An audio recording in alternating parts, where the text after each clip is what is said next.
या शुभ्रवस्त्रायुता या वीणावरदण्डमण्डितकला या श्वेतपदमासना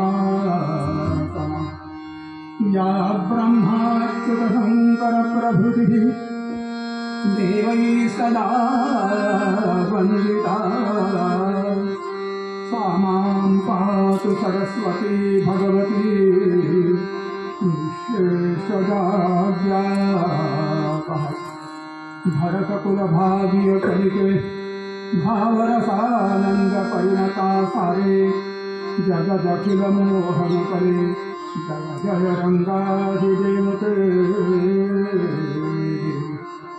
मूकं करोति वाचालं पङ्गुं लङ्घयते गिरिं यत्कृपातमहं वन्दे परमानन्दमाधवम् गुरुर्ब्रह्मा गुरुर्विष्णुः गुरुर्देवो महेश्वरः गुरुसाक्षात् परब्रह्म तस्मै श्रीगुरवे नमः।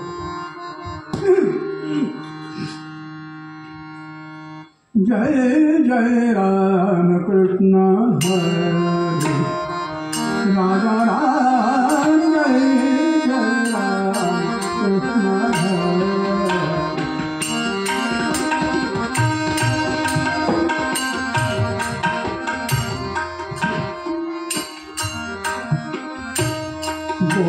गोवर्धन धर गोपाल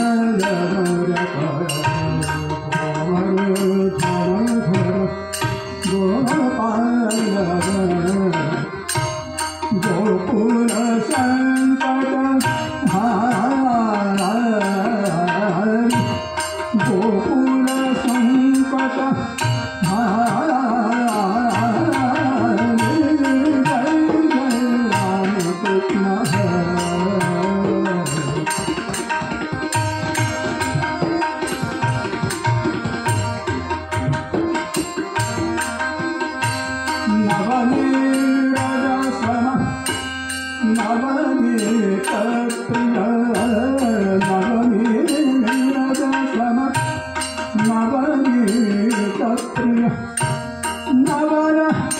विनोद विहार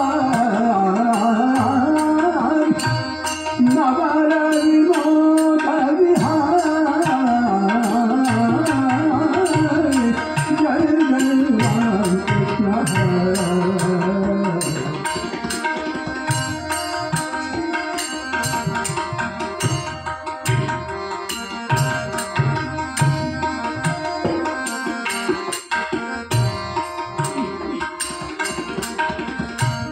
दुर्वाण सोमुख दुख विमोचक दुर्वाण सोमुख दुख विमोचक दुर्जन संगमहार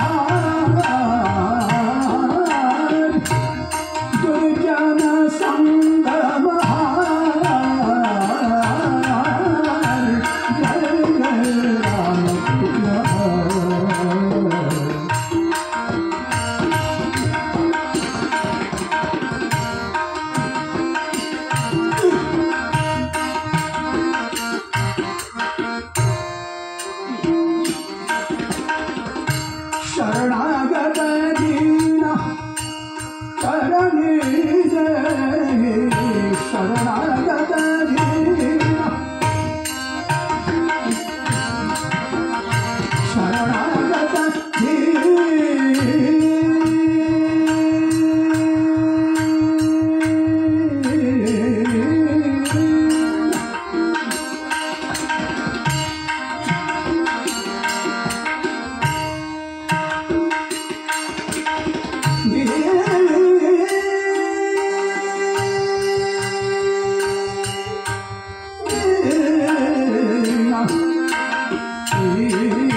क्षण काहीतरी स्वतःस विसरू गुरुचरणात नित्य स्मरू गुरुरायाचे नाम गाऊनी हा भवसागर पार करू हा भवसागर पार करू हा भवसागर पार करू किती जन्मारे किती करावे भ्रमण दिवाचे कधी तुटणार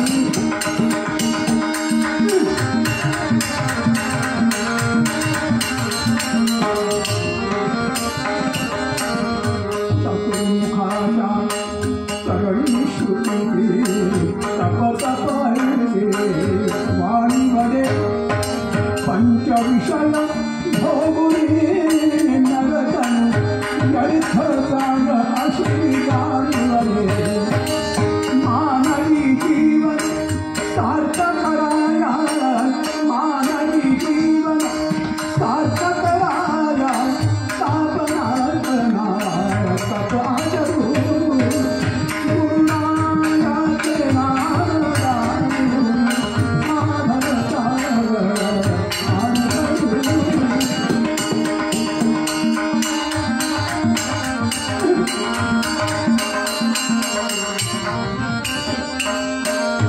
सद्गुरु दर्शित उपासनाती जीव शिवाची भेट करी पुनरपि जननम पुनरपि मरणम नट हा फेरा संसारी कुंडलीक गुरुपदान्नमितसे कुंडलीक गुरुपदान्नमितसे सर्वहितांते चरण धरू गुरुनायाचे नाम गाऊन हा भवसागर पार करू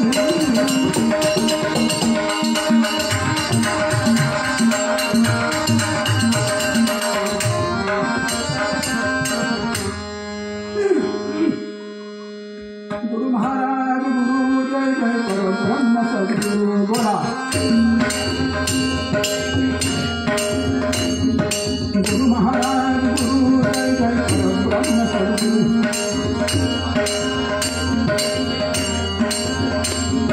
गुरु महाराज गुरु जय जय परब्रह्म सद्गुरु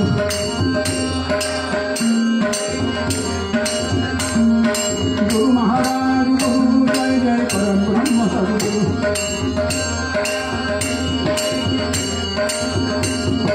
गुरु महाराज गुरु जय जय परब्रह्म सद्गुरु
निष्ठावंत भाव भक्तांचा स्वधर्म निष्ठावंत भाव भक्तांचा स्वधर्म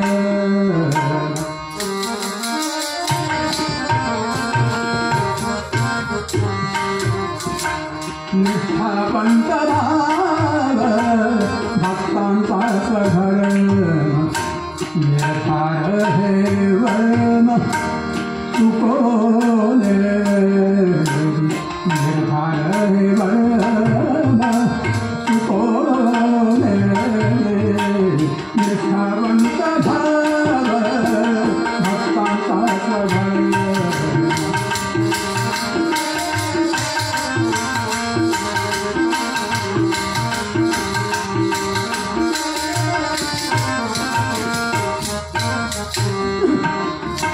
निष्काम निश्चल विठ्ठली विश्वास निष्काम निश्चल विठ्ठली विश्वास निष्काम निश्चल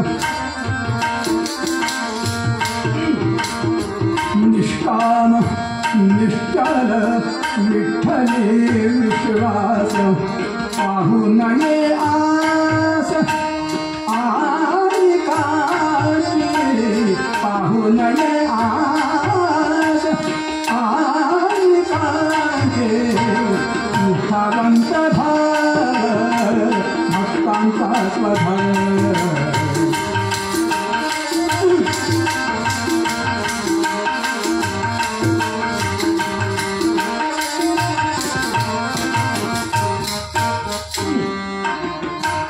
तुका म्हणे कोणी नाही उपेक्षिला तुका म्हणे कोणी तुका म्हणे कोणी नाही उपेक्षिला तुका म्हणे कोणी ना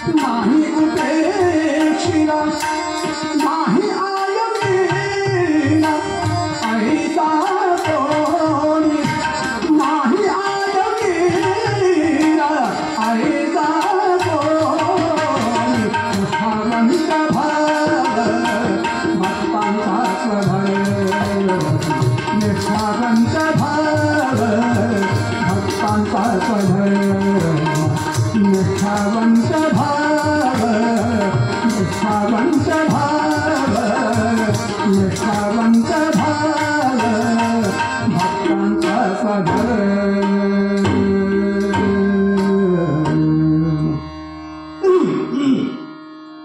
पुंडलिका वरदे हरि विठ्ठल श्री ज्ञानदेव तुकाराम भगवान गोपाल कृष्ण महाराज की जय राजाधिराज रामचंद्र महाराज की जय महारुद्र हनुमान की जय सद्गुरुनाथ महाराज की जय अवधूत चिंतन श्री गुरुदेव जय जय रघुवीर अपहरतारं दातारं सर्वसंपदां लोकाभिरामं श्रीरामं भूयो भूयो नमाम्यहम् निष्ठावंत भाव भक्तांचा स्वधर्म निर्धार हे वर्म चुको नेदी निष्काम निश्चल विठ्ठली विश्वास पाहू नये आस आनिकांची तुका म्हणे कोणी नाही उपेक्षिला नाही आयकीला ऐसा को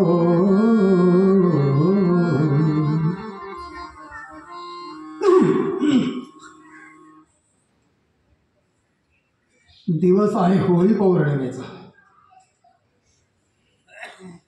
आणि होळी पौर्णिमे निमित्तानं हे कीर्तन हे असं अंग आहे की ते कोणत्याही निमित्तानं करता येतं. चांगल्या निमित्तानंही करता येतं, वाईट निमित्तानंही करता येतं. कारण मुळात केवळ चांगलं आणि केवळ वाईट असं काहीच नसतं, ते सगळं सापेक्ष असतं.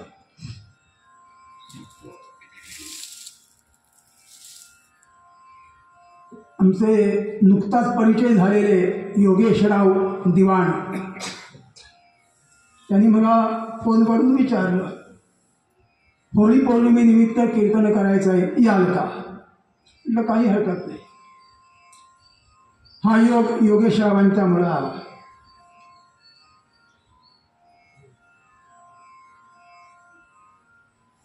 खरं तर कीर्तनाच्या माध्यमातून होणाऱ्या प्रबोधनाची सध्याच्या काळात फार गरज आहे. पण ती गरज आम्हाला आहे असं वाटून पुरत नाही, ती समोरच्यालाही असावी लागते. मला कौतुक वाटलं योगेशरावांचं की सध्याच्या काळामध्ये या कीर्तन क्षेत्राकडे फारसं कुणाचं लक्ष नाही आहे. लक्ष नाही आहे म्हणण्यापेक्षा सुद्धा लक्ष द्यायला वेळ नाही असं म्हटलं तरी चालेल त्यांच्या समाधानासाठी. आणि अशा अवस्थेमध्ये एका उच्चभ्रू सोसायटीमध्ये होळी पौर्णिमेच्या दिवशी कीर्तनाचा कार्यक्रम आयोजित करतात म्हणून मी प्रथम त्यांचं अभिनंदन करतो. व्यवहाराचा विचार केला तर होळी पौर्णिमेच्या दिवशी कशाचा आनंद मानतात हे मी तुम्हाला सांगायला नको. आमच्या मोरोपंतांनी एका ठिकाणी वर्णन केलं आहे, आवडी हरिभक्तीची जैशी बाळा फाल्गुनात फुलवेची.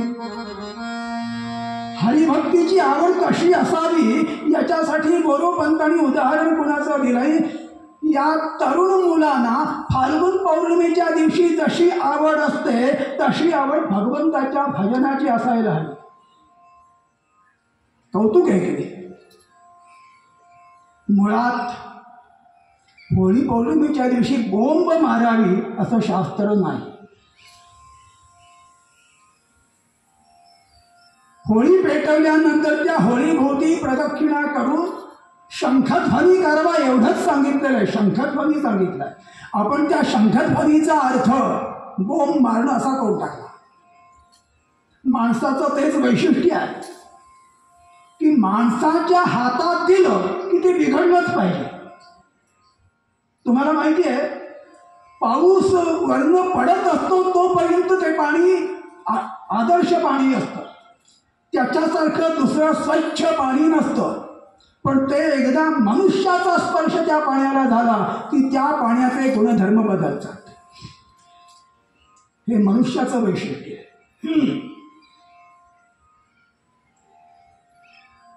या होळी पौर्णिमेचं काय वैशिष्ट्य काय? रघु नावाचा राजा, ज्या रघुराजाच्या वंशामध्ये मर्यादा पुरुषोत्तम प्रभू रामचंद्र आले, त्या रघुराजाच्या राज्यामध्ये काही मुलं आजारी पडली. आता मुलं आजारी पडणं या शब्दाचा अर्थ पुढची पिढी जर आजारी पडलं तर व्हायचं कसं? आणि म्हणून राजपुरोहितांना त्या राजानं विचारलं, गुरुदेव, मुलं सगळ्यांची आजारी पडले, काय करावं? तेव्हा तिने साधा उपाय सांगितला की संध्याकाळच्या वेळेला वाळलेली लाकडं, गोवऱ्या त्याच्यामध्ये गो म्हणजे गाय, कुठलंही मिळालं शेण वाळवलं पेटवलं असं नाही, गोवऱ्या आणि तिळाचं तेल होळी पेटवण्यासाठी प्राधान्यानं राखेलचा वापर केला जातो नाही. शेवटी ती होलिका देवी आहे, त्या देवीचं ते पूजन आहे म्हटल्यानंतर ती जी प्रज्वलित करायची आहे ती राखेल घालून नाही, ती तिळाचं तेल घालून ती पेटवायची.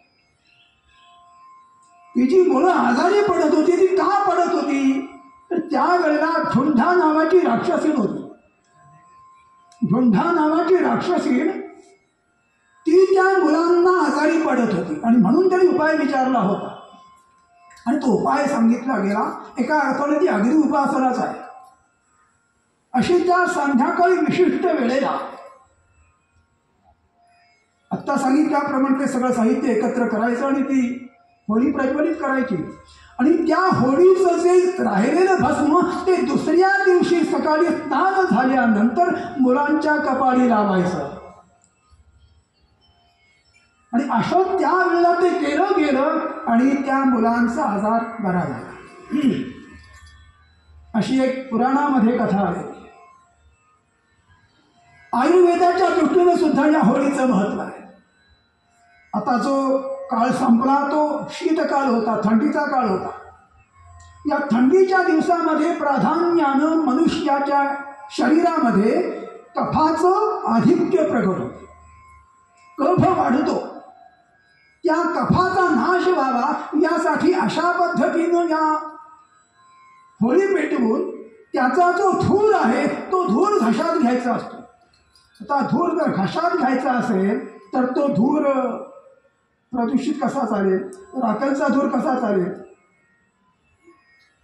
आपल्याकडे ती यज्ञ संस्था सांगितलेली आहे, यज्ञ करायला सांगितलेलं आहे, अग्नि उपासना करायला सांगितलेली आहे. ती अग्नि उपासना कशासाठी आहे तर ती वातावरण शुद्ध करण्यासाठी सांगितलेली आहे. आणि म्हणून सध्याच्या काळात जर प्राधान्यानं प्रदूषित झालेलं वातावरण शुद्ध करण्याचं असेल तर त्यासाठी गरज आहे अग्नि उपासनेची. तर अशा तऱ्हेनं हेमंत ऋतूमध्ये थंडीच्या दिवसामध्ये जो कफ वाढलेला असतो तो कफ दूर व्हावा यासाठी ही होळी पेटवावी, त्याचा धूर घशात घ्यावा. त्याच्या योगाने कफनिवृत्ती होते आणि पुढं मग वसंत ऋतू सुरू होतो आणि आपल्याला उत्साह येतो.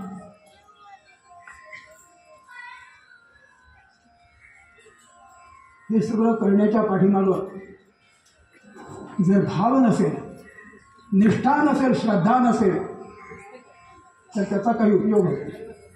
अश्रद्धया हुतं दत्तं तपस्तप्तं कृतं च यत् असदित्युच्यते पार्थ न त्याचा प्रयत्न नो. जे काही करायचं आहे ते सगळं श्रद्धेनं केलं पाहिजे. आणि म्हणून आजच्या अभंगामध्ये तुकाराम महाराज आपल्याला म्हणतात, निष्ठावंत भाव भक्तांचा स्वधर्म निर्धार हे वर्म चुकोनी. मनुष्य जीवन हे दुर्लभ मानलेलं आहे, अमूल्य मानलेलं आहे, जे ज्याचं मोल करता येत नाही असं हे मनुष्याचं जीवन. काय वैशिष्ट्य आहे? केवळ शरीराचा विचार केला, देहाचा विचार केला तर मनुष्य तर प्राणी आणि मनुष्य याच्यामध्ये काही अंतर नाही, फक्त आकार वेगळा. पण आकार कुणाचाच सारखा नसतो. पण मनुष्याचं वैशिष्ट्य काय, त्याचं दुर्लभत्व कशात आहे तर मनुष्याचं दुर्लभत्व आहे ते मनुष्याला ते शरीर मिळालंय, त्या शरीराच्या अनुषंगानं जी बुद्धी मिळाली आहे, जी श्रद्धा मिळालेली आहे ते वैशिष्ट्य आहे. तुम्ही कितीही पुढारलेले असा, कितीही स्वतःला आधुनिक म्हणून घ्या, पण भगवंतानं सांगितले श्रद्धेशिवाय कोणताही माणूस असू शकत नाही. एखादा माणूस म्हणतो माझी श्रद्धा नाही म्हणून, पण तो खोटं बोलत असतो, तो ढोंग प्रकट करत असतो. भगवंतांनी स्वच्छ सांगितलंय श्रद्धामयोऽयं पुरुषः. परमेश्वराला मनुष्य नावाचा प्राणी श्रद्धेशिवाय निर्माणच करता आला नाही. श्रद्धेचं स्थान वेगळं असेल, पण श्रद्धाच नाही असा मनुष्य नाही. आता श्रद्धा, विश्वास, भाव, निष्ठा हे सगळे शब्द एकाच अर्थानं आपण वापरतो, पण त्यातल्या त्यात श्रद्धा आणि निष्ठा या दोन गोष्टी जर मनुष्यानं उपयोगात आणल्या ना तर तो नराचा नारायण झाल्या वाचून जाणार. आज आपण पाहतो आहोत की घरामध्ये वैभव भरपूर आहे, की आपल्या मागच्या पिढीला ते नव्हतं, आपल्याकडे ते आहे, परंतु ते कितीही असलं तरी मनुष्याला कुठं तरी एक पोकळी निर्माण झालेली आहे. त्याला समाधान नाहीये, तो निराश झालेला आहे, त्याला आरोग्य लाभत नाहीये. मला इमानदारीनं सांगा, भरपूर वैभव असलं आणि आरोग्य नसेल काय उपयोग आहे त्याचा? आणि म्हणून आरोग्याची अपरिहार्य आवश्यकता आहे. ते आरोग्य काय आहे? आजच्या कीर्तनाचा विषयच मुळी दिला गेला आहे, सद्गुणांची वृद्धी आणि दुर्गुणांचा त्याग. कसं आहे, सद्गुण वाढले ना की हळूहळू दुर्गुण जातात, ते वेगळे टाकावे लागत नाही.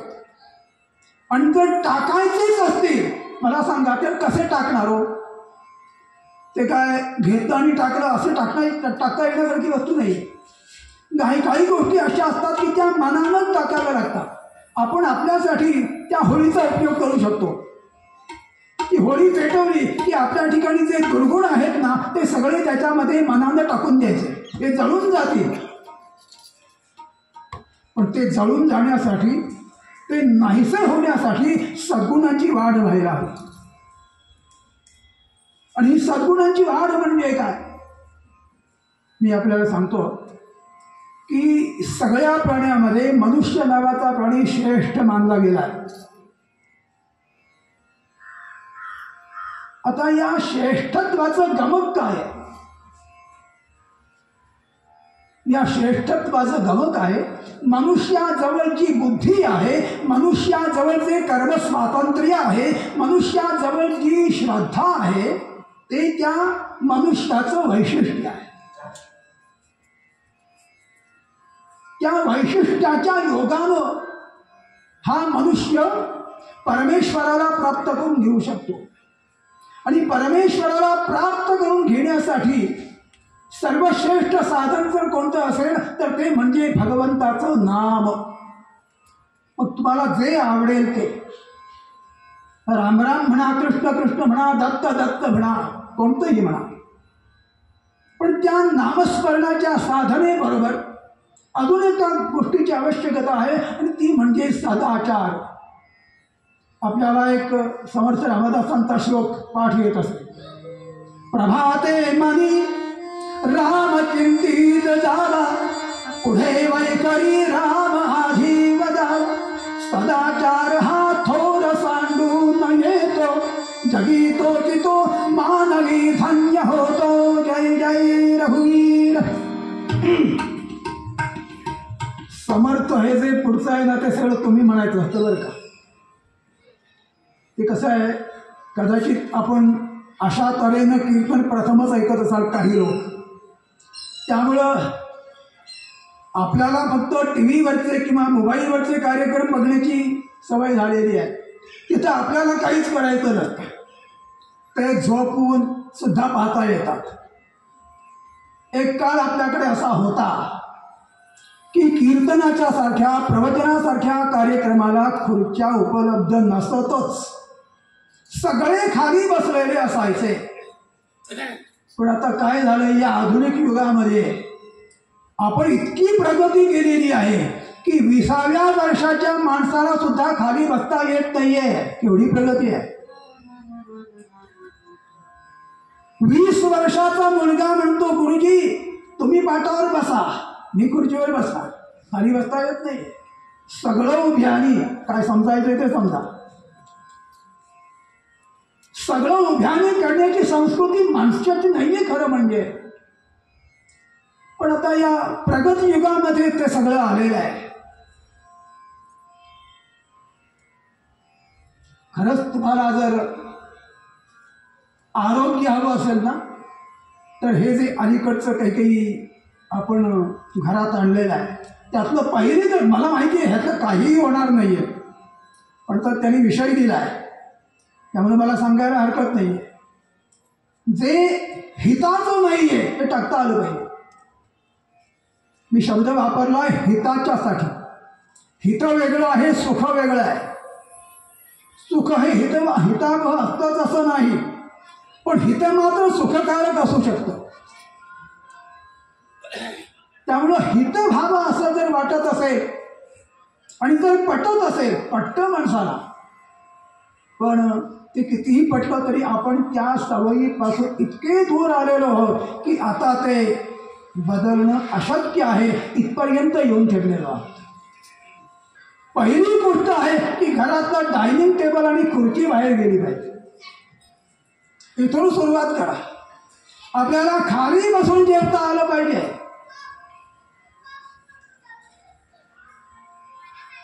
ते कसं आहे, आपण ठामपणाने समजूत करून घेतलेली आहे कीर्तन हे ऐकण्यासाठी असतो. कीर्तन हे फक्त ऐकण्यासाठी असतं. आपल्या मराठीमध्ये एक म्हण आहे की नळी फुंकिली सोनारे, इकडून तिकडे गेले वारे. कीर्तन फक्त ऐकायचं असतं, ते आचरणात आणायचं नसतं. सोनोपंत दांडेकर ऐकून नाव कदाचित माहीत असलं तर बघा. वारकरी संप्रदायातले फार मोठे अधिकारी सत्पुरुष ते सांगत असत की कीर्तन झालं की श्रोते कीर्तनकारांना नमस्कार करतात. त्या नमस्काराचा अर्थ काय, तर ते श्रोते कीर्तनकारांना नमस्कार करून सांगतात, गुरुजी तुम्ही जे 2 तास सांगितलं ना ते सगळं ऐकलं, आता जे ऐकलं ना ते सगळंच तुमच्या पायावर ठेवतो आणि जसे आलो तसेच कोरडे परत जातो. आता असे तर श्रोते असतील तर मग त्या कीर्तनकारानं करावं काय. पण ऐकून ठेवायला हरकत नाही. कधीतरी जाणवे की हे जर बाहेर गेलं, प्रत्येक गोष्टीसाठी या शरीराला कष्ट दिले गेले पाहिजेत. समर्थ रामदासांनी स्वच्छ शब्दात सांगून ठेवलंय, सुखा अंग देऊ नये, सुखा अंग देऊ नये, यज्ञ पुरुषे सांडू नये, कष्ट करिता त्रासो नये निरंतर. त्या शरीराला सुख झालं की तिथंच घात व्हायला असतो, तिथंच अधःपतन सुरू होतं. तुम्ही म्हणाल मग सगळं करायचं कशासाठी? सुखासाठीच तर सगळं करायचं आहे ना. काय आहे, सुखामध्ये फरक आहे. आपल्याला आळसामध्ये जे सुख वाटतंय ना त्याचा संबंध इथे आहे. ही सगळी आधुनिक युगामध्ये यंत्र निर्माण झाली आहेत ना, ही कशासाठी झालेली आहेत? आळसाचं परिपोष करण्यासाठी निर्माण झालेली आहे. मला सांगा, आपल्याकडे एकेकाळी घरामध्ये पाटावरवंटा होता, जातं होतं, मुसळ होतं. हे जेव्हा प्रत्यक्ष वापरलं जात होतं तेव्हा लोकांची प्रकृती कशी होती मला माझ्या लहानपणीचं आठवतंय. आमच्या गावात हातामध्ये गोठ पाटल्या असलेल्या बायका असायच्या. सबंध शरीर दागिन्यानं मढलेलं असायचं आणि अशी ही सगळी माणसं आपल्या घरातलं सडा सारवण स्वतः करत असत. घरातलं सडा सारवण स्वतः करत असत. त्यांना शरीराचं वाढलेलं वजन कमी करण्यासाठी काही करावंच लागत नसे. मुळात इतके सगळे कष्ट केल्यानंतर शरीराचं वजन वाढेलच कसं ते. आणि एकदा का शरीराचं वजन वाढलं की आयुर्वेदामध्ये नाही स्थूलस्य भेषजम, आयुर्वेदामध्ये स्थूलत्वावरती औषधं आहे. हे सगळे जर आपण श्रम केले ना तर शरीर सडपातळ राहील, उत्साह राहील. पण थोडंसं कुठेतरी आळस सोडला पाहिजे. पण त्यासाठी परंपरेवरती निष्ठा असली पाहिजे. निष्ठावंत भाव भक्तांचा स्वधर्म निर्धार हे वर्म चुकोने. निष्ठा या शब्दाचा अर्थ काय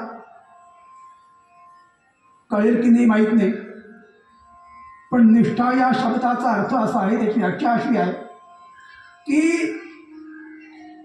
जीवनाच्या कल्याणासाठी, सगळे शब्द जसेच्या तसं एका निष्ठा या शब्दाची व्याख्या, जीवनाच्या कल्याणासाठी श्रद्धापूर्वक आचरणात आणलेलं तत्वज्ञान म्हणजे निष्ठा. आपल्या सगळ्यांचं माझ्या कीर्तनात सांगितलेल्या वाक्यांकडे लक्ष आहे. हे तेव्हाच सिद्ध होईल की मी श्रद्धेची जी व्याख्या केली ती घरी गेल्यानंतर घरातल्या माणसांना सगळी सांगा. पुन्हा एकदा सांगतो, निष्ठा कशाला म्हणतात? जीवनाच्या कल्याणासाठी श्रद्धापूर्वक आग्रहपूर्वक आचरणयुक्त तत्वज्ञान म्हणजे निष्ठा. याच्यापेक्षा सुद्धा मी सोपं करून सांगू शकतो, पण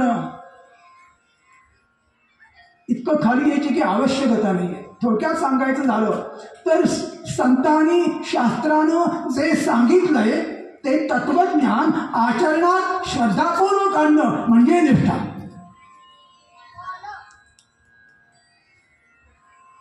आणि आज झालंय काय? आपण जे जीवन जगतो ते मनमानी जीवन आहे. काय अर्थानं आपण जे जीवन जगतो ते मनमानी जीवन आहे. आणि साधू संतांनी सांगून ठेवलंय की आपण ज्या पद्धतीचं जीवन जगतो त्या जीवन पद्धतीला शास्त्रामध्ये आणि संतांच्या ग्रंथामध्ये कुठंतरी आधार असला पाहिजे. असं शास्त्र आणि संत या दोघांच्या शिकवणीतून जे जीवन जगलं जातं ते जीवन यशस्वी जीवन आहे. मनुष्य जन्माचं खरं सार्थक कशानं होणार आहे या प्रश्नाचं उत्तर एकच आहे, आणि शास्त्रानुसार संतांच्या वाक्यानुसार त्याचं उत्तर एकच आहे की हे मनुष्य जीवन परमेश्वराच्या प्राप्तीसाठी आहे. आणि ती परमेश्वराची प्राप्ती नामसाधनेनं होते, पण त्या नामसाधनेसाठी खोटं बोलणं सोडावं लागतं. दुर्गुणांचा त्याग सांगत असताना खोटं बोलणं हा दुर्गुण आहे. वाईट वागणं हा दुर्गुण आहे. कोणत्याही प्रकारचं व्यसन असणं हा दुर्गुण आहे. काय प्रत्येक गोष्टीवरती अर्धा तास बोलता येईल, परंतु कीर्तनाची वेळ आहे 6 ते 8, 7 वाजलेले. त्यामुळं मी थोडक्यात सांगण्याचा प्रयत्न करतोय. दुर्गुण कोणते? आज तरुण पिढी व्यसनामध्ये अडकायला लागलेली आहे. कोणत्याही प्रकारचं व्यसन असता कामा नये. मनुष्य म्हणून जर घ्यायचं असेल, मनुष्य श्रेष्ठत्व कशात आहे? स्वतःच्या इंद्रियांच्या वरती आपला ताबा असणं म्हणजे मनुष्य श्रेष्ठत्व ना. व्यसन लागतं कसं मला सांगा? आपला ताबा नाही हे त्याचं उत्तर आहे. आपल्याला जर खरंच आदर्श म्हणून जीवन जगायचं असेल तर कोणत्याही प्रकारचं व्यसन मनुष्याला असता कामा नये. मी तर म्हणेन की चहाचंही व्यसन असता कामा नये. काय आहे ती मुलं जर खेळत राहिले ना तर मी आपला नुसताच ओरडत राहील, लोक त्या मुलांच्याकडे बघत राहतील आणि मग 2 तास कार्यक्रम झाला एवढंच होणार ते. पण काय आहे, मला सगळ्यांचे चेहरे दिसतात. माझ्या बोलण्याकडे फार थोड्या लोकांचं लक्ष आहे, बाकी तिकडे बघतात. आपण काय त्यांनी कीर्तन ठरवलं आहे, आपल्याला गेलं पाहिजे असं असता कामा नये. कोणत्याही प्रकारचं व्यसन असता कामा नये. वाईट आचरण असता कामा नये. आज वर्तमानपत्रामध्ये भयानक बातम्या रोज येत आहेत. व्यभिचार वाढत चाललाय. आज कोणतीही स्त्री निर्भयपणानं रस्त्यावरती दिवसा हिंडू शकत नाहीये. याला प्रगती म्हणता येईल का?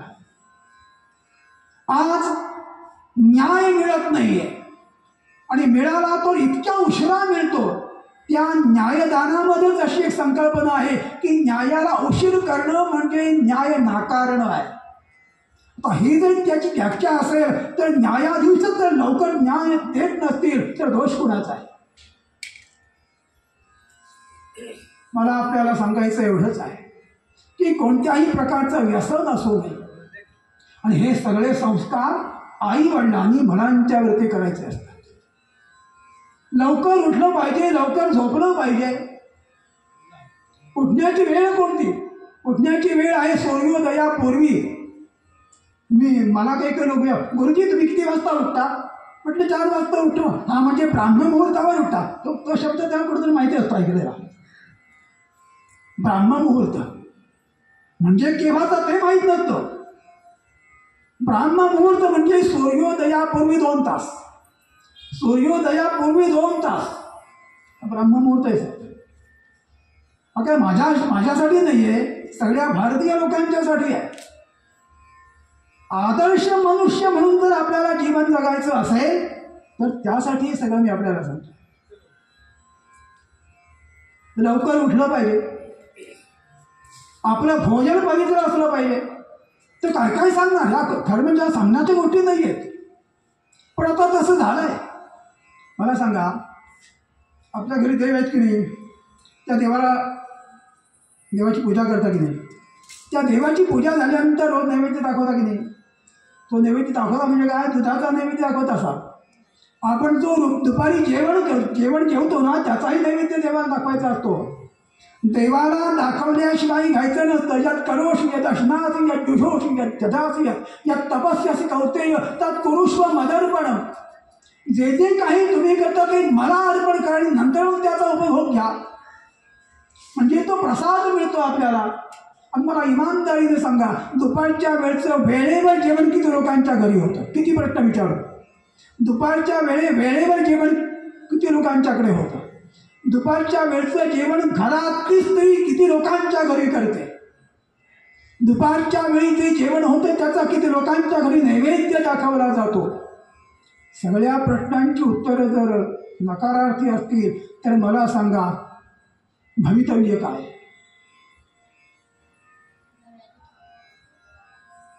आरोग्यासाठी सूर्यनारायणाची उपासना सांगितलेली आहे. आपण जर 8 वाजता आणि 10 वाजताच उठणार असू तर त्या सूर्यनारायणानं आरोग्य द्यावं कसं? तात्पर्य एकच की हे सगळं केलं पाहिजे आणि ते निष्ठेनं केलं पाहिजे. एकाच वाक्यात सांगतो, परमेश्वराला प्रसन्न केलं की सगळं मिळवल्यासारखं आहे.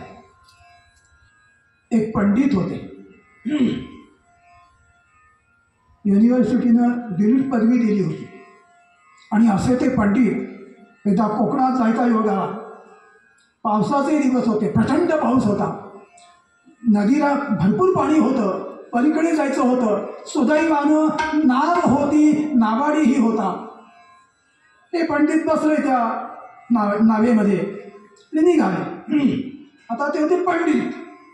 तर पंडित म्हटल्यानंतर तो गप्पा बसेल का? तो गप्पा बसला तर तो पंडित कसा? ते त्या नावाड्याला विचारायला का, काय रे नावाड्या, काही शिक्षण झालंय का? मला विशेष काही नाही झालं, मी फक्त नामस्मरण करतो म्हणाल. ते म्हणाले, काहीच शिक्षण झालं नसेल तर तुझा पाव जन्म वाया गेला. पुन्हा थोड्या वेळानं विचारलं, तुला काही लॉजिक येतो का? तर तो म्हणा, माझं शिक्षणच झालं नाही आणि मला नाव चालवताना लाज वाटत नाही. त्यांनी लॉजिक विचारलं होतं, मला लाज वाटत नाही नाव चालवताना. ते म्हणाले, तुझा अर्धा जन्म वाया गेला.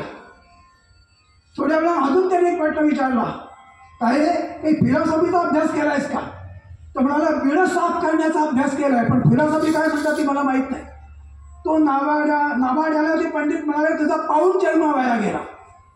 एवढ्यात काय झालं, त्या नावेला एक छोटंसं छिद्र होतं आणि त्या छिद्रातून पाणी आत शिरायला लागलं आणि त्या नावाड्याच्या लक्षात आलं, आणि तो नावाडी त्या पंडितांना, पंडितजी तुम्हाला पोहता येतो का?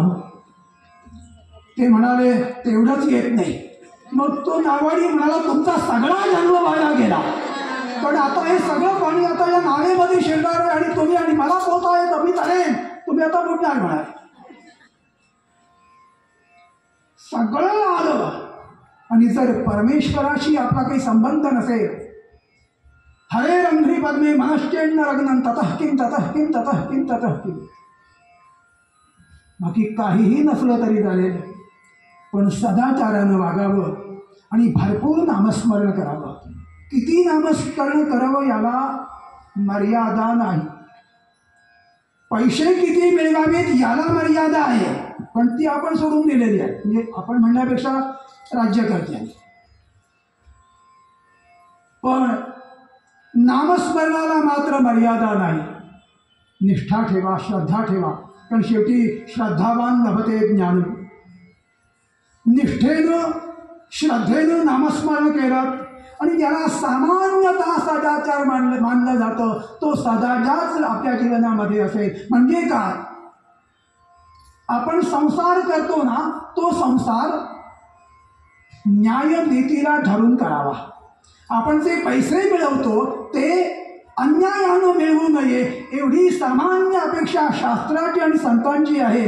तेवढी जरी आपण निष्ठापूर्वक पाळली आणि जर नामस्मरण केलं तर त्यात सुद्धा पुढच्या जन्मात का होईना, परंतु आपल्याला सन्मार्ग लाभेल आणि केव्हा ना केव्हा तरी परमेश्वरापर्यंत आपण जाऊन पोहोचू. याच अर्थानं तुकाराम महाराज मूळभंगामध्ये सांगतात, निष्ठावंत भाव भक्तांचा स्वधर, निष्ठावंत भाव भक्तांचा स्वधर.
आपल्या कीर्तनामध्ये एक अशी परंपरा,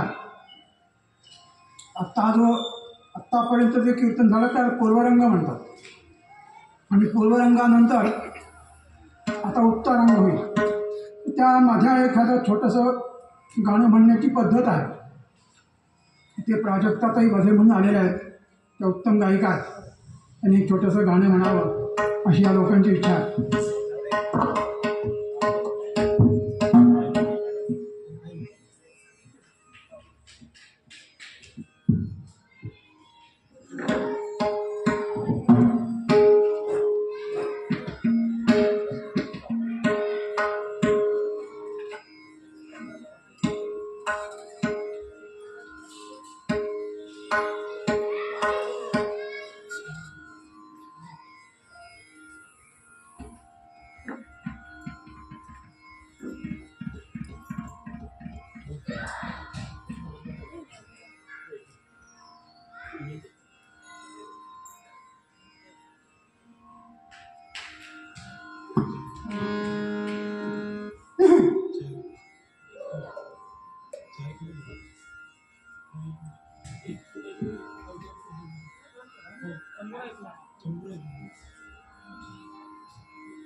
दर्शन दे रे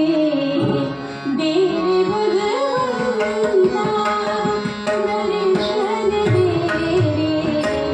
रे भगवंता, किती अंतराळा वासी अनंता, किती अंतराळा वासी अनंता, दर्शन दे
तुझे गुण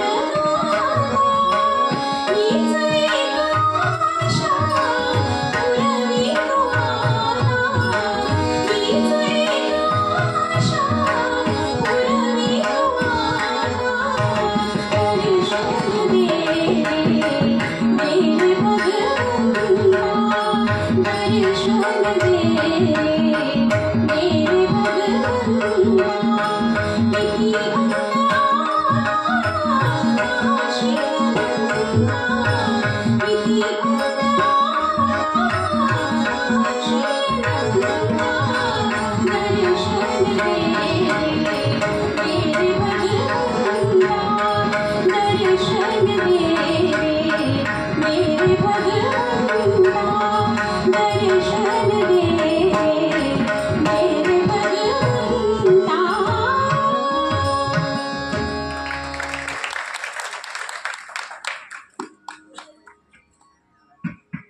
थोडा वेळ सर्वांनी भजन करायचं. कल्याणानां निधानं कलिमलमथनं पावनं पावना पाथेयन्मुक्षोऽस्तपदि परपदप्राप्तये प्रस्थितस्य विश्रामस्थानमेकं कविवरवचसां जीवनं सज्जनानां बीजं धर्मद्रुमस्य प्रभवतु भवतां भूतये रामना. श्रीराम जय राम जय जय राम. श्रीराम जय राम जय जय राम. श्रीराम जय राम जय जय राम. श्रीराम जय राम जय जय राम. श्रीराम जय राम जय जय राम. श्रीराम जय राम जय जय राम. श्रीराम जय राम जय जय राम. श्रीराम जय राम जय जय राम.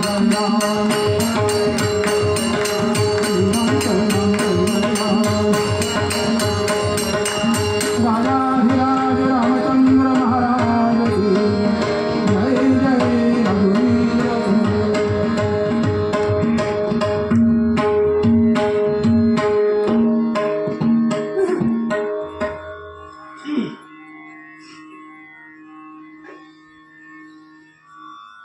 थोडक्यामध्ये प्रल्हादाचं चरित्र सांगावं असा आदेश आहे. वैकुंठामध्ये भगवंताच्या दर्शनासाठी सनक सनंदन सनत कुमार आणि सनातन असे 4 ऋषी म्हणजे ब्रह्मदेवाचे मानसपुत्र दर्शनासाठी आले. आणि दर्शनासाठी मंदिराच्या पायऱ्या चढत असताना मंदिराच्या बाहेर दरवाजाच्या बाहेर जय विजय उभे होते. त्यांनी अडवला, महाराज आपल्याला आज दर्शनाला जाता येणार नाही. जय विजयाने अडवल्याबरोबर त्या 4ही ब्रह्मपुत्रांचा कोप झाला आणि त्यांनी शाप दिला, 3 वेळेला राक्षस कुलामध्ये तुम्हाला जन्म घ्यावा लागेल. आणि या दोघांना जन्म प्राप्त झाला तो एक हिरण्याक्ष आणि दुसरा हिरण्यकश्यप.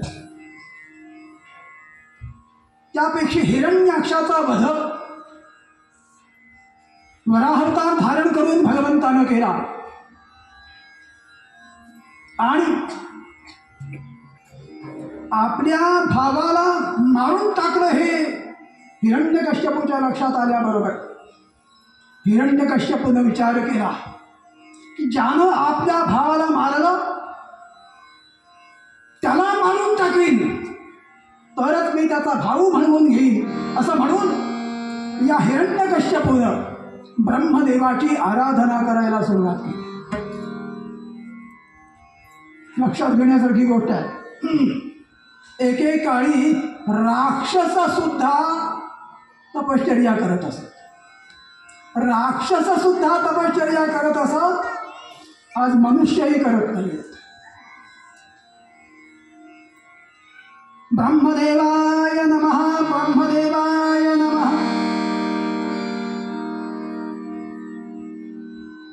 तुम्हाला सांगतो, विश्वास बसणार नाही, पण तमोगुणी माणूस जेवढा टिकतो तेवढा सत्वगुणी टिकत नाही. आणि म्हणून सगळ्या गुणांची आवश्यकता आहे. आता हे राक्षस सगळे तमोगुणच होते, पण त्या तमोगुणाचं वैशिष्ट्य आहे की सहसा ते निष्ठा सोडत नाहीत. आणि अशा तऱ्हेने तपश्चर्या केल्यानंतर ब्रह्मदेव प्रकट होऊन त्याच्या समोर उभे राहिले.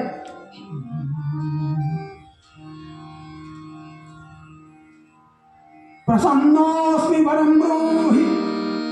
ब्रह्मदेवाने त्या हिरण्यकश्यपूला विचारलं काय हवंय. तेव्हा त्या हिरण्यकश्यपूने काय मागितलं माहित आहे का? ब्रह्मदेवा मला एक द्या. ब्रह्मदेवा मला एक द्या. ब्रह्मदेवा मला एक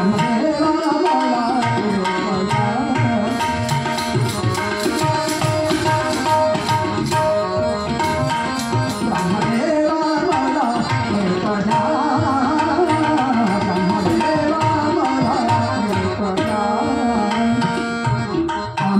बजावे मरणान सारे अमरत बजावे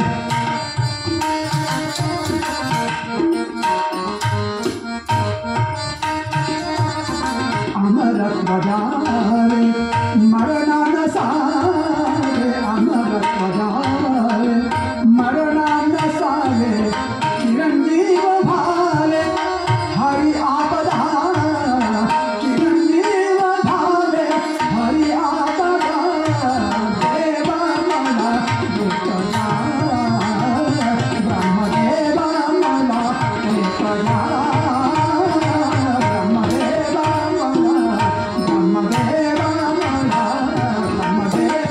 मला एकदा ब्रह्मदेवा आपल्याला प्रसन्न केलं मला कुणापासूनही मरण असू नये मी अमर व्हावं ब्रह्मदेव म्हणाले मीच मरणार आहे तुला कुठून अमर करू जातस्यहि ध्रुव मृत्यू ध्रुवं मृत्यू मृत्यू जनस्य च या जगात खऱ्या अर्थानं अमर कुणीही नाही उपजे ते नासे नाशिरे पुनरपि दिसे हे घटिका यंत्र वैसे परिभ्रमेगा अनित्यानि शरीराणि वैभवो नैव शाश्वतः नित्यसन्निहितो मृत्युः कर्तव्यो धर्म संग्रह ब्रह्मदेव म्हणाले मला सुद्धा केव्हा ना केव्हा तरी मृत्यू आहे तुला मी अमर कसा करणार तेव्हा तू असं काहीतरी मागू नकोस मला सांग तुला कुणापासून मृत्यू नको आहे असं काहीतरी सांग हां चालेल म्हणाला तो हिरण्यकश्यप म्हणाला मला मनुष्यापासून मृत्यू नसावा हरकत नाही राक्षसापासून नसावा चालेल दिवसा नसावा काही हरकत नाही रात्री नको चालेल सजीवापासून नको निर्जीवापासून नको खाली नको वर नको मला कुणाही पासून मृत्यू नको पुन्हा बोललास असा असंत इथं बोलू नकोस तू जे मागितलं ते सगळं मी तुला दिलं असं म्हणून ब्रह्मदेव अंतर्धान पावले आता कुणापासूनच मृत्यू नाही आणि ब्रह्मदेवाकडून मिळालेलं वरदान पहिल्यांदा तर कोणता पराक्रम केला असेल स्वर्गावरती स्वारी केली आणि देवेंद्राला जिंकलं तिथं आपल्या सरदाराची स्थापना केली आणि हळूहळू एक एक लोक जिंकत जिंकत हा हिरण्यकश्यप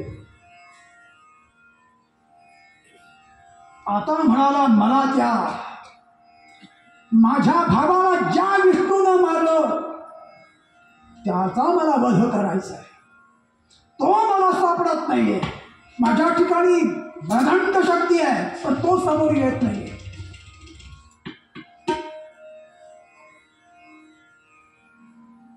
त्या हिरण्यकश्यपचे काही स्नेही होते त्या स्नेहाने सांगितलं महाराज तुम्हाला जर विष्णूचा काटा काढायचा असेल तर त्यासाठी तुम्हाला एकच उपाय आहे ज्या ज्या वस्तूमध्ये प्राधान्यानं विष्णूचं वास्तव्य आहे त्या त्या स्थळाला तुम्ही त्रास द्या वेदाला त्रास द्या यज्ञाला त्रास द्या सज्जनांना त्रास द्या म्हणजे मग तो येईल तो सज्जनांचा कैवारी आहे यदा इदाहि धर्मस्य ग्लानिर्भवति भारत अभ्युत्थानो धर्मस्य तदात्मानं सृजाम्यहं परित्राणाय साधूनां विनाशाय दुष्कृतां ही भगवंताची प्रतिज्ञा आहे तुम्ही त्या त्या लोकांना त्रास द्या म्हणजे तो त्यांच्या बाजूने युद्धाला तुमच्या समोर उभा राहील मग अल्प बलशाली असा तो विष्णू त्याला तुम्ही युद्धामध्ये ठार करा हिरण्यकश्यपून ते ऐकलं आणि त्या स्नेहांची त्याने एवढी तारीफ केली, वा वा वा वा, किती छान उपाय सांगितला, मी लवकरच माझ्या मंत्रिमंडळाचा विस्तार करणार आहे, तुम्हाला त्रास, त्याच्यामध्ये एक मंत्रिपद देतो म्हणाला. आणि मग या हिरण्यकश्यपूनं आपल्या लोकांना सांगितलं, जिथे जिथे यज्ञ चालेल त्या यज्ञाचा विध्वंस करा, जिथे जिथे गाय असेल त्या गायीला मारून टाका, जिथे जिथे सज्जन असतील, साधू असतील, त्यांना त्रास द्या. आणि अशा तऱ्हेनं हिरण्यकश्यपूनं आपल्या राज्यामध्ये सज्जनांना जीवन जगणं अशक्य करून टाकलं. अशा वेळेला सगळे सज्जन एकत्र जमले. आज जर कशाची कमतरता असेल तर सज्जनांची एकी नाही. आज सज्जन एकत्र येत नाहीये, पण त्या काळी आले ते आणि येऊन भगवंताचा धावा त्या सगळ्यांनी मिळून केला.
सज्जनाने भगवंताला हाक मारली आणि सज्जनांच्या हाकेला भगवंतानं ओ दिली आणि सांगितलं, नुकताच हिरण्यकश्यपूला मुलगा झालाय, त्या मुलाचं नाव आहे प्रल्हाद. तो प्रल्हाद म्हणजे भांगेत तुळस आहे, तो माझा भक्त आहे. पण अजून त्यानं आपली भक्ती प्रकट केलेली हिरण्यकश्यपूला जाणवली नाहीये, की ज्या दिवशी जाणवेल त्या दिवशी त्याचा बाप असून सुद्धा तो त्याला त्रास देईल आणि त्याच्या रक्षणासाठी म्हणून लवकरच अवतार धारण करील, असं आश्वासन भगवंतानं दिलं. आणि मग ते आश्वासन मिळाल्यानंतर ही सगळी सज्जन मंडळी आपापल्या स्थानी गेली.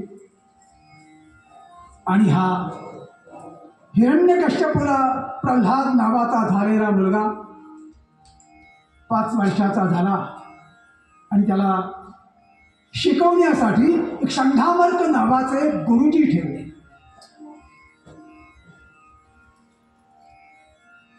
आपल्याकडे 5व्या वर्षी शिक्षणाचा आरंभ करावा असं सांगितलेलं आहे.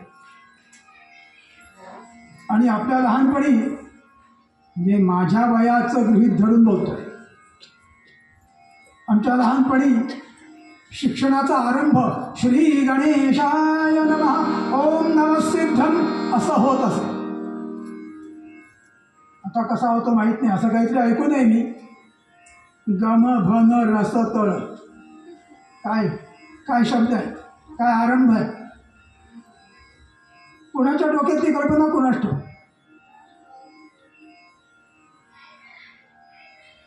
त्या शंखावर्क नावाच्या गुरुनी त्या प्रल्हादाला शिकवायला सुरुवात केली. पण त्या शिक्षणात काही त्या प्रल्हादाला रस मिळेल काय. आपल्याकडे संस्काराची फार मोठी परंपरा आहे. आपण हे सगळे संस्कार विसरून गेलो आहोत. आपल्याकडे गर्भाधान नावाचा संस्कार आहे आणि तो गर्भ राहण्यापूर्वी करायचा असतो. आणि अशा तऱ्हेनं त्या गर्भामध्ये गर्भ राहिला म्हणजे मग तो गर्भ सुसंस्कारित जन्माला यावा. आल्यानंतर केले जाणारे संस्कार अजून वेगळे आहेत. जन्माला आल्यानंतर करायचे संस्कार वेगळे आहेत, पण उदरामध्ये असताना सुद्धा त्याच्यावरती संस्कार होऊ शकतात. तसे संस्कार या प्रल्हादावरती त्याच्या आईच्या पोटात असताना झाले होते. घटना अशी घडली की हिरण्यकश्यपूच्या बायकोला म्हणजे कयाधूला दिवस गेले आणि एक दिवस हिरण्यकश्यपू घरात नसताना इंद्रानं कयाधूला पळवलं. हिरण्यकश्यपूची पत्नी गर्भवती आहे, तिच्या पोटामध्ये गर्भ वाढतोय, राक्षसाचा गर्भ आहे तो, आणि म्हणून तिला गर्भिणी अवस्थेमध्ये इंद्रानं पळवलं. पण त्या गर्भामध्ये राहणाऱ्या त्या बालकाचं भाग्य फार मोठं होतं. पळवत असताना इंद्राच्या कानावरती शब्द आले, नारायण नारायण. आणि समोरून देवर्षी नारद येताना इंद्राने बघितले. इंद्राने सांगितलं, महाराज नमस्कार. नारदाने सांगितलं, काय चाललंय? म्हणाला, राक्षसाची पत्नी घेऊन चाललोय स्वर्गात. सोड दिला मुकाट्यानं. आता नारदांचं केवढं वैशिष्ट्य आहे. इंद्रासारख्या स्वर्गाच्या राजानं सुद्धा नारदानं सोड म्हटल्यानंतर त्यानं तिथंच सोडलं. इंद्र निघून गेला. आणि तुम्हाला सांगतो, त्या हिरण्यकश्यपूच्या बायकोचं कयाधूचं त्या गर्भवतीचं रक्षण त्या काळामध्ये नारदांनी आपल्या आश्रमात केलं. आता नारदांच्या आश्रमात जिचं रक्षण होत आहे, त्या नारदांच्या आश्रमामध्ये काय संस्कार असतील हे मी आपल्याला सांगायला नको. नारद हे फक्त नामस्मरणासाठी प्रसिद्ध आहे, आणि ते सुद्धा नारायण नारायण. आणि अशा तऱ्हेचे संस्कार त्या गर्भवतीच्या गर्भावरती झाल्यामुळे तो जो मुलगा जन्माला आला, तो मुलगा जन्माला आल्यापासून नारायण नारायण नारायण. हे गर्भामध्ये असताना केलेलं संस्काराचं फळ आहे. तुम्हाला सांगतो, मला आता नाव आठवत नाहीये, माझ्या मोबाईलमध्ये सगळं आहे ते. एका वारकऱ्याच्या बायकोनं ती गर्भवती असताना तिनं त्या 9 महिन्याच्या कालावधीमध्ये रोज ज्ञानेश्वरी वाचायची. आणि अशी ज्ञानेश्वरी वाचता वाचता 9 महिने झाले आणि तिने आपल्या मुलाला जन्म दिला. त्या मुलानं 5व्या वर्षी ज्ञानेश्वरी पाठ केली. तुम्हाला विश्वास बसणार नाही. हे संस्कार आहे. कदाचित मला वाटतं हीच भीती वाटते की काय कुणास ठाऊक, की माझ्या मुलानं ज्ञानेश्वरी वाचली तर मग व्हायचं कसं?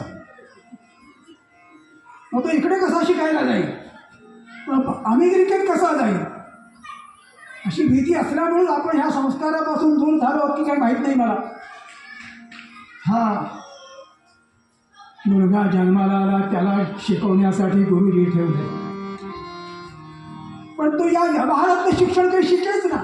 तो सतत नारायण नारायण. एक दिवस हिरण्यकश्यपूनं प्रल्हादाला जवळ घेतलं. बाळ, कसं काय शिक्षण चाललंय? त्याने सांगितलं, बाबा तुम्ही जो मला शिकवण्यासाठी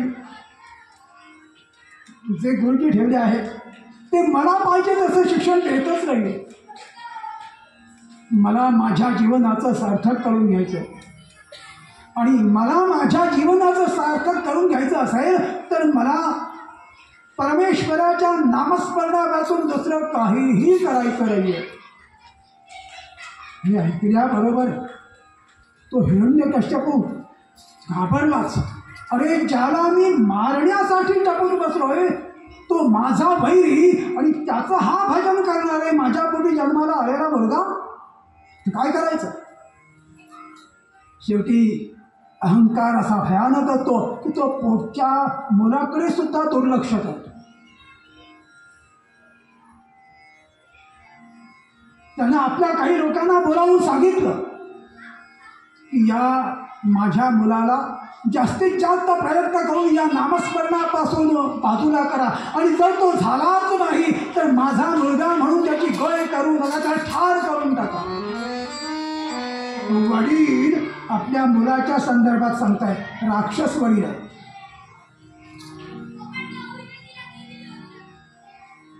परमेश्वराचं नाम घ्यायचं नाही, देवाचं नामस्मरण करायला बंदी आहे. पण अशा संस्कारातून जन्माला आलेला हा प्रल्हाद आहे की तो कशालाही घाबरत नाहीये आणि तो नामस्मरण सोडत नाहीये. निष्ठावंत भाव भक्तांचा स्वधर्म निर्धार आहे, वर्म चुकवू नये. एक दिवस त्यानं गुरुजी शाळेत नसताना विद्यार्थ्यांनाच उपदेश केला. विद्यार्थ्यांनाच उपदेश केला. कोणता उपदेश होता तो? भुलू नको गड्या संसारा ना येथ सुखाचा वारा. भुलू नको गड्या संसारा ना येथ सुखाचा वारा.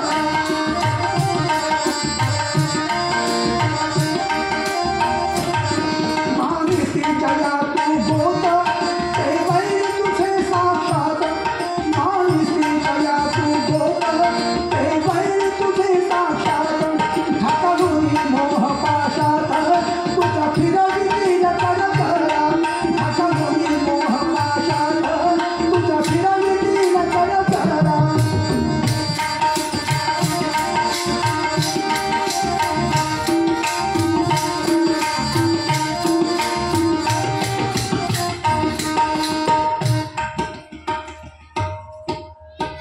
हे जे तुम्ही करता हे योग्य नाही.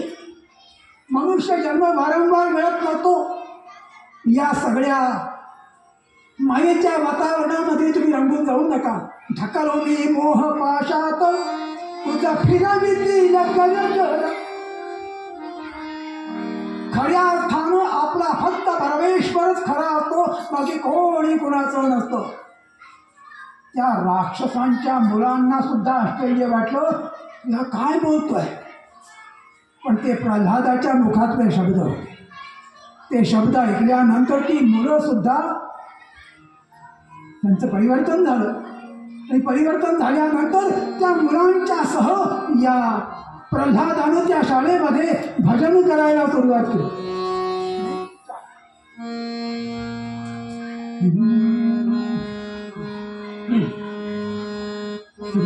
श्री नारायण जय नारायण जय जय नारायण नारायण. बोला.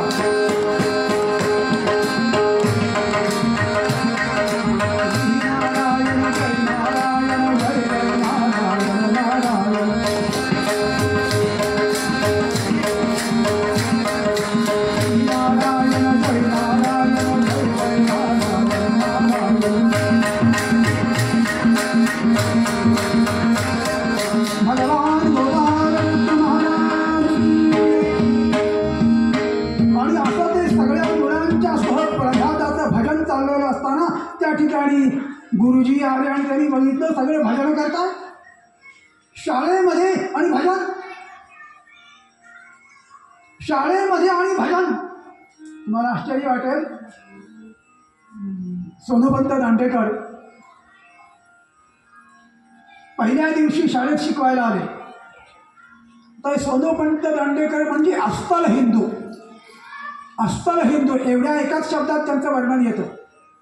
तुम्हाला सांगतो अजून त्यातल्या त्यात आमचं 1981 साली लग्न झालं आणि आम्ही दोघं त्या पुण्यामध्ये ज्ञानेश्वर पादुका चौक आहे ना, त्या चौकातून जात 1982 साली 82 साली आम्ही दोघं म्हणजे मी आणि आमच्या मंडळी मी दोघं चाललो होतो ज्ञानेश्वर पादुकाच्या तिथून.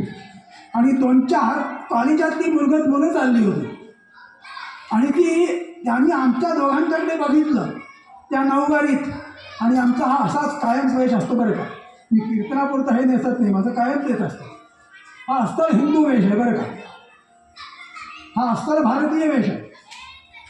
तर ते असा तो आमचा वेश त्या 1982 साली त्या कॉलेजातल्या मुलांनी बघितला आणि त्यांच्या तोंडात उत्स्फूर्त शब्द बाहेर पडले, अस्सल ब्राह्मण.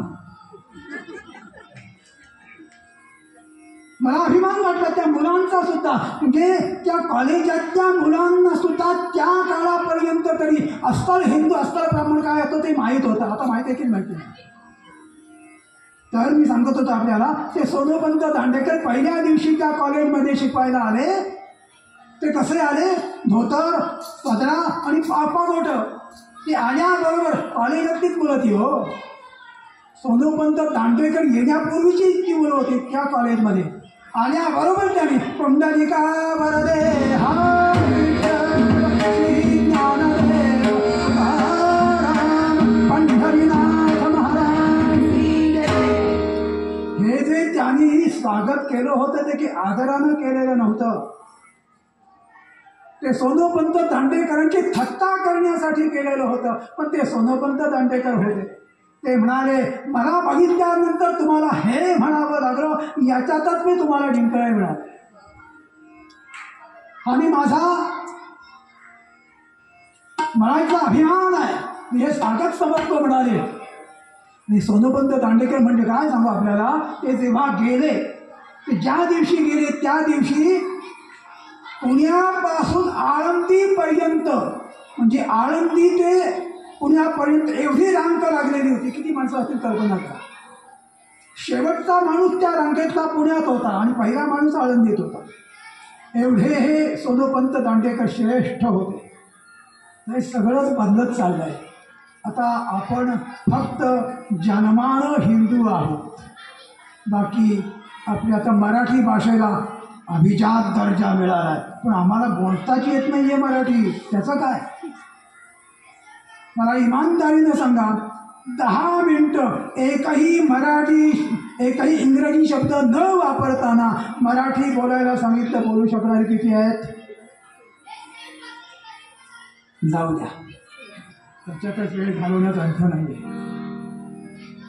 कुठेतरी अभिमान असला पाहिजे. आपल्याला भाषेचा अभिमान असला पाहिजे, आपल्याला वेशाचा अभिमान असला पाहिजे, आपल्याला देशाचा अभिमान असला पाहिजे.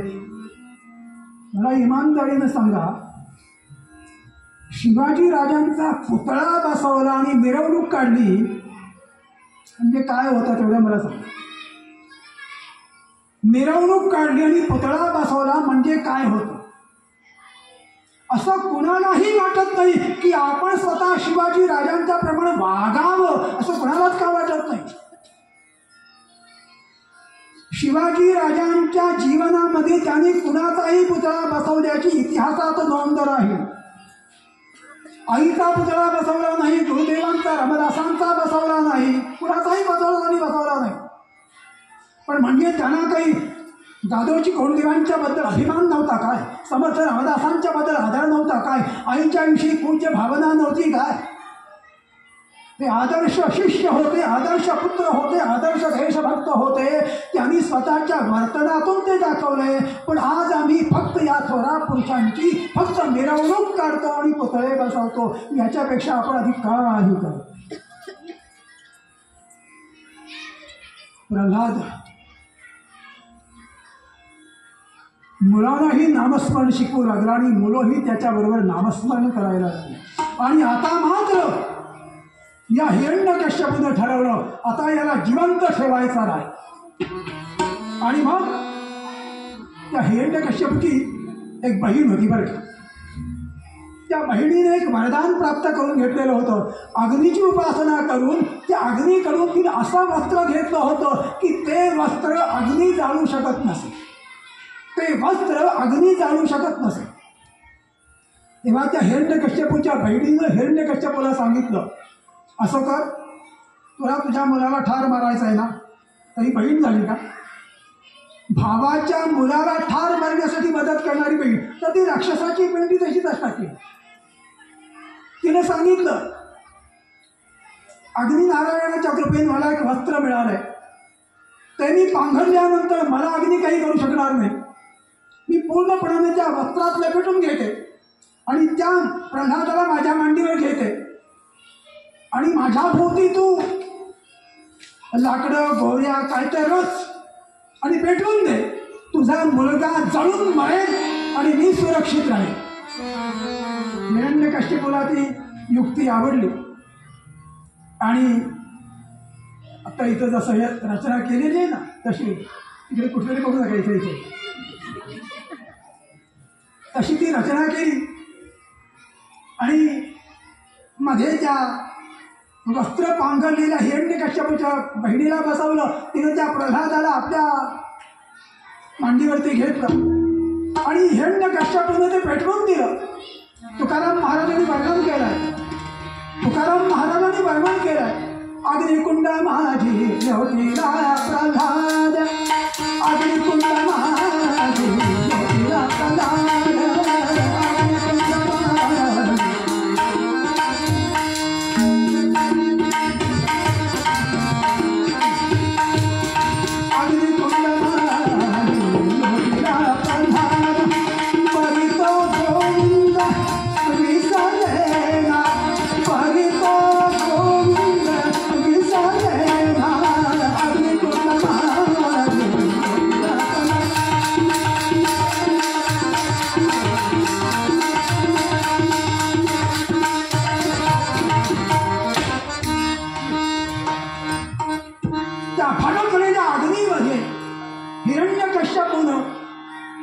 त्या प्रल्हादाला त्या मांडीवर ठेवलेला आहे आणि अग्नी भडकला.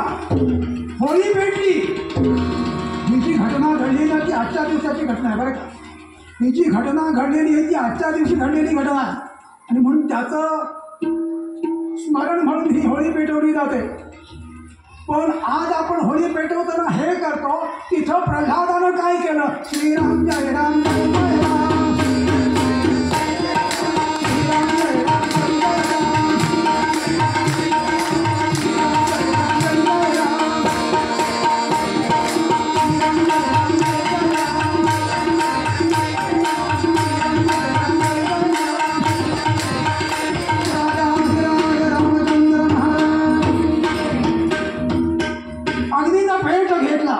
आणि तुम्हाला सांगतो त्या हिरण्यकश्यपूच्या बहिणीनं जे वस्त्र पांघरलं होतं ते वस्त्र अचानक वारा सुटला आणि ते वस्त्र सगळं त्या प्रल्हादाभोवती गुंडाळलं गेलं. प्रल्हाद सुरक्षित राहिला, हिरण्यकश्यपूची बहीण गेली. म्हणून मग आनंदानं बोंब मारायला हरकत नाही. आणि त्याचं स्मरण म्हणून आपण ही होळी मात्र या कीर्तनानंतर इथे पेटवली जाणार आहे. काय महाराजाचे ते मारा प्रल्हाद सुरक्षित राहिला. हिरण्यकश्यपूची बहीण जळून गेली. नमरे यास्तव मेला पर्वत शिखरासी लोटीला खोली, परितो निर्भय चित्ती माहे नारायणासी नाखोली. अग्नीनं जाळलं नाही पण हा हिरेला पेटला होता. बाप माझ्या मुलाला अग्नी जाळू शकत नाही म्हणून सांगितलं कडेलोट करा म्हणाला. प्रचंड उंच अशा कड्यावरती नेला आणि दिवा खाली ढकलून. काय निष्ठा असेल मला सांगा. घाबरला नाही.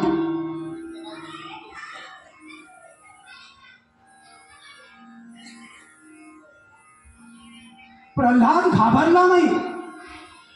तुम्ही आम्ही असतो तर सांगितलं तर बाबा मी नामस्मरण बंद करतो पण तुम्ही मला कड्यावरून लोटू नका.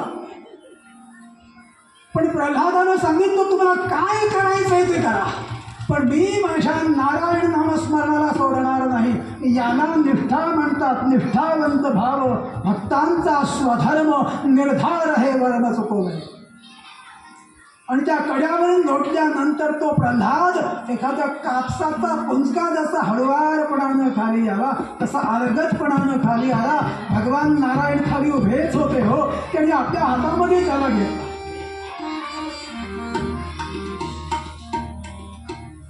कड्यावरून लोटूनही मरत नाही.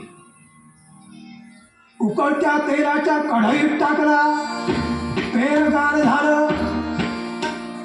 सर्प चाववले. हत्तीच्या पायाशी दिला. काही फरक पडत नाही. अखेर शेवटचा उपाय म्हणून हिरण्यकश्यपूनं कयाधूला सांगितलं, तुला जर माझ्याविषयी काही आदर असेल तर या प्रल्हादाला विष दे. तुम्हाला काय सांगू, सध्याच्या काळामध्ये कुठलीच गोष्ट चांगली मिळत नाही. हल्ली काही काही माणसं मनासारखं झालं नाही की आत्महत्या करतात. एकानं आत्महत्या करण्यासाठी विषय आणलं ते त्यानं घेतलं पण तो गेलाच नाही. का? त्या विषामध्ये भ्रष्टाचार झालेला, भेसळ होतं. आता अस्सल विषसुद्धा जर मिळत नसेल तर मग मरायचं तरी कसं? प्रल्हादाच्या आईला हिरण्यकश्यपूने सांगितलं याला विष दे. आता ती राक्षसाची बायको असली तरी सुद्धा शेवटी ती आई आहे हो. काय प्रसंग आलाय तिच्यावरती. तुम्हाला खरं सांगू का, हे जे सगळे राक्षस होते ना, हे भाग्यवान होते की त्यांना ज्या स्त्रिया मिळाल्या होत्या त्या पतिव्रता होत्या. त्या रावणाची बायको मंदोदरी पतिव्रता आहे हो. त्याच्या काही स्त्रियांचं वर्णन केले ना, अहिल्या, द्रौपदी, सीता, तारा, मंदोदरी, तिच्यात त्याचं नाव आहे. एवढी पतिव्रता. द्रौपदी पतिव्रता, अहिल्या पतिव्रता.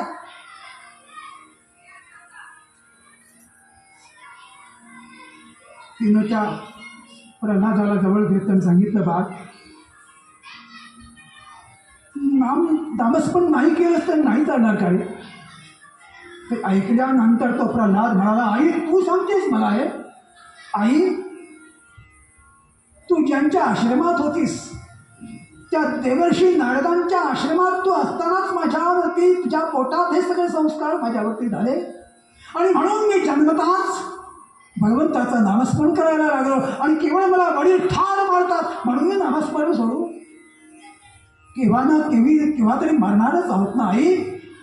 मग ते भगवंताच्या नामस्मरणात जर मरण मला आलं तर त्याच्यासारखं भाग्य दुसरं कोणतं? आई घाबरू नकोस, आई घाबरू नकोस. तू मला विष दे, माझ्यावरती त्या विषाचा काही प्रभाव पडणार नाही. आई घाबरू नकोस. मुलगा आईला अभय देतोय. पण तिला वाईट बाळ, ज्या हाते तुझं दूध पाजिले लेवविरी आभरण, ज्या हाते तुझं दूध पाजिले लेवविरी आभरण, कर्मगती अति दुर्घट सफला, कर्मगती अति दुर्घट सफला, ज्या हाते तुझं मरण, ज्या हाते तुझं बाळ, ज्या हातानं तुला मी दूध पाजलं, तुझ्या अंगावरती लेणी घातली, त्या हातानं तुला विष देण्याचा प्रसंग माझ्यावरती यावा. आई काळजी करू नकोस. नामस्मरण हे असं औषध आहे की तुझं तिथे विष काय करणार आहे? तू दे. आई तुझ्या हातून जे मला मिळेल ते विष नसेल ते अमृत असेल. आई कधी आपल्या मुलाला विष देईल का? दे दे दे मला. मी माझ्या नारायणाचा प्रसाद म्हणून ते ग्रहण करीन. आणि आई जवळून तो विषाचा पेला त्या प्रल्हादाने घेतला आणि गटा गटा गटा गटा पिऊन टाकला. सगळं विष संपलं पण या प्रल्हादावरती त्याचा काही परिणाम झाला नाही. प्रल्हाद त्या विषाच्या प्रयोगातूनही वाचला. आणि मग मात्र हिरण्यकश्यपू घाबरला.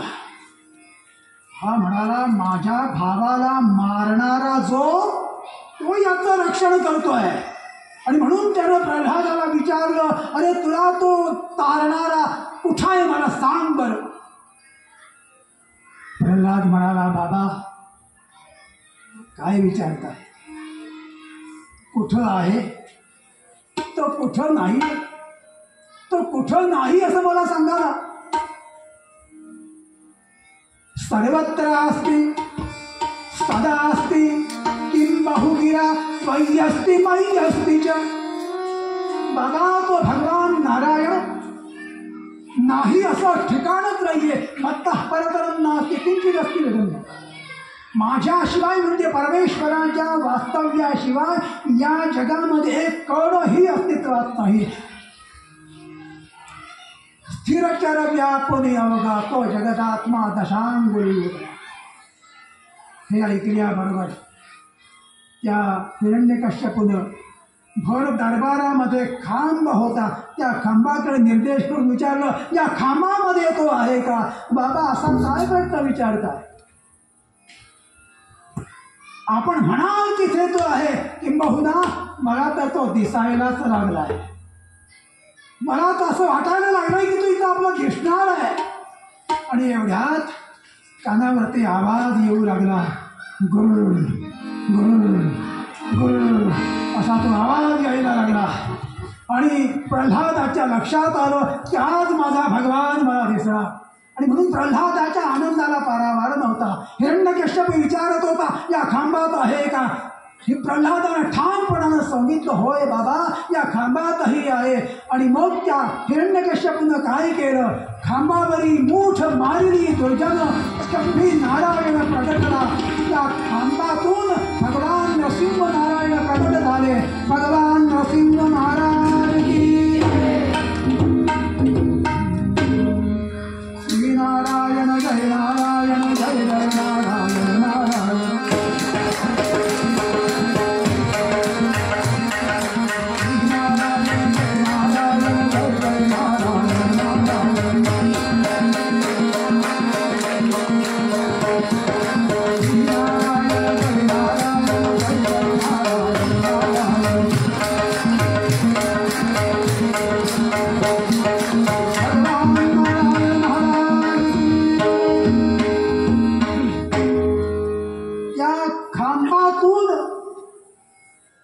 सिंहाचं मुख आणि मनुष्याचं शरीर असं ज्या भगवंतानं रूप धारण केलंय असा तो नृसिंह भगवान त्या खांबातून प्रकट झाला. आणि प्रकट झाल्या झाल्या त्या हिरण्यकश्यपूला आपल्या मांडीवरती घेतलं. काय भाग्य होत्या हिरण्यकश्यपूचं, साक्षात भगवंतानं मांडीवरती घ्यावं. कसं आहे, प्रल्हादासारखा मुलगा ज्याला झाला त्याला हे भाग्य मिळणारच राहू. संतापलेल्या भगवंतानी आपली ती नखो त्या हिरण्यकश्यपूच्या पोटात खुपसली, त्याचा कोथळा बाहेर काढला. शेवटी काही झालं तरी ते बाप होता. आणि म्हणून प्रल्हाद जवळ आला आणि म्हणाला, भगवंता माझ्या वडिलांना दुर्गती नाही ना मिळणार. भगवंतानी प्रल्हादाला जवळ घेऊन सांगितलं, प्रल्हादा अरे तुझ्यासारखा मुलगा ज्याला झाला त्याला दुर्गती कशी मिळेल रे? काही काळजी करू नकोस. मी ज्याला मारतो त्याला मारत नाही, त्याला मी तारत असतो. आणि भगवंतानी या हिरण्यकश्यपूचा उद्धार केला. भगवंतानी हिरण्यकश्यपूचा उद्धार केला. हिरण्यकश्यपू राक्षसाच्या पोटी प्रल्हादासारखं रत्न प्रगट झालं. काय त्या प्रल्हादाचा भाव होता, काय त्या प्रल्हादाची निष्ठा होती. त्या प्रल्हादासारखी निष्ठा जर आपण ठेवून भगवंताचं नामस्मरण रोज वाढवत केलं आणि जर संसार केला तर संसारही आपल्याला सुखाचा करता येईल. पण ती निष्ठा त्या ठिकाणी असली पाहिजे. आणि म्हणून मूळ अभंगामध्ये तुकाराम महाराज आपल्याला निष्ठावंत भाव भक्तांचा धर्म आरतीला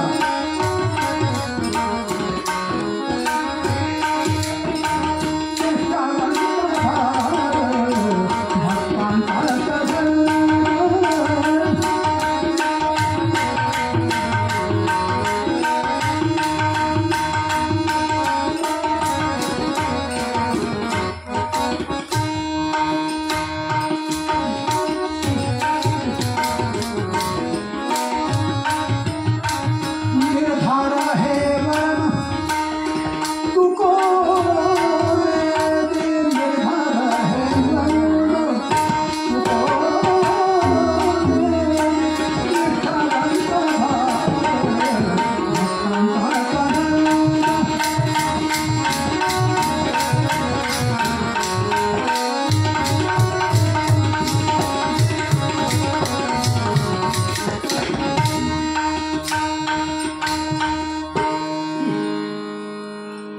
का निरंजन आणायला गेले का?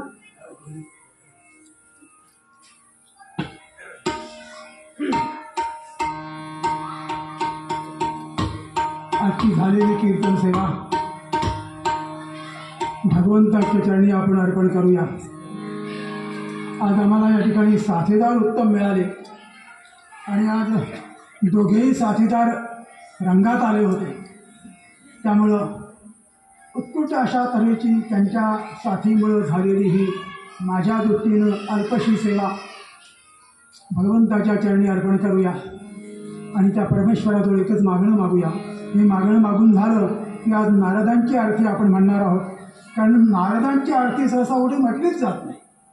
तर आज कीर्तन ही चरित्र नारदांच्या शिष्याचं होतं, त्यामुळे नारदांची आरती आज म्हटली जाणार आहे. ते नारदांची आरती आपण म्हणायला सुरुवात करू की संपेपर्यंत ते निरंजन घेऊन येते. हे चिदान देवा देवा तुझा विसरण, गुणगायन आवडी हे चिन्हाची कळवळ, नरगे मुक्ती धन संपदा संत संग गेला, तुका म्हणे गर्भवासी सुख झाला रे आम्ही.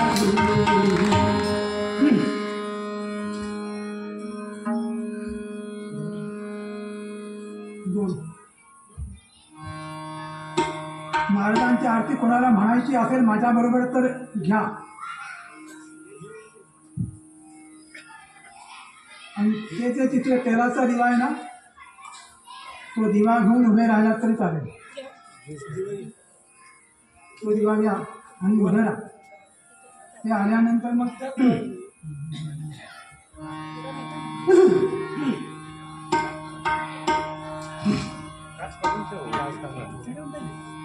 त्या आरतीच्या पाठीमागच्या बाजूला पण शेवटचे कडवं आहे, माझ्या बरोबरीने म्हणा.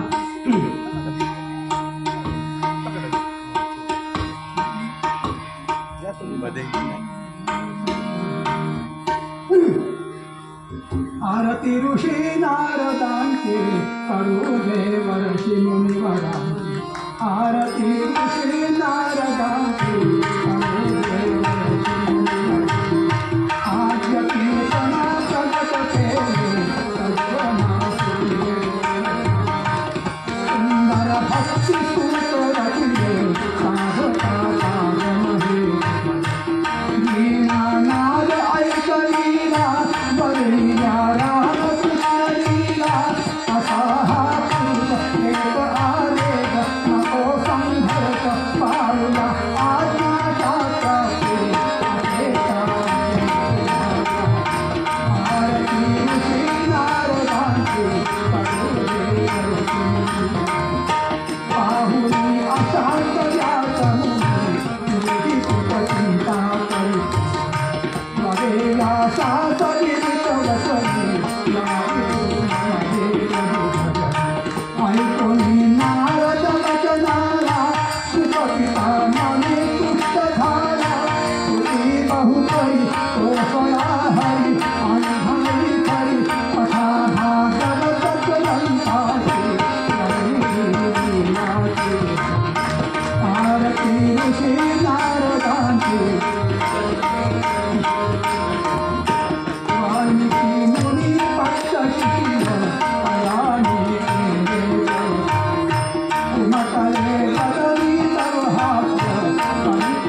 की जय. देवर्षी नारद महाराज की जय. जय जय रघुवीर समर्थ. ठेवा.